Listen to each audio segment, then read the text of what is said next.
Service in Salt Lake City has issued a snow squall warning for eastern Salt Lake County in northern Utah, southwestern Summit County in northern Utah, northwestern Utah County in northern Utah, until 3.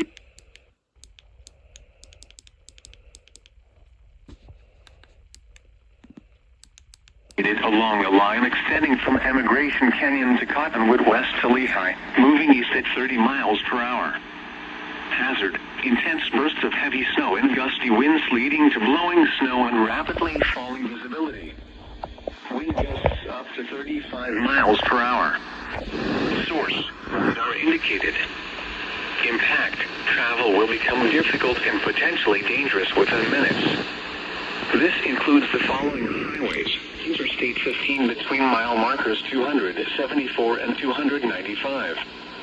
Interstate 80 in Utah between mile markers 127 and 148.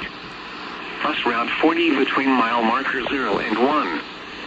Locations impacted include Sandy, Murray, Park City, South Jordan, Lehigh, Draper, Pleasant Grove, Cottonwood Heights, Midvale, Holiday, American Fork, Linden, Alpine, Bluffdale, Summit Park, Vineyard, Little Cottonwood Canyon, South Snyderville Basin, Granite and Mill Creek Canyon. Slow down. Rapid changes in visibility and road conditions are expected with this dangerous snow squall. Be alert for sudden whiteout conditions.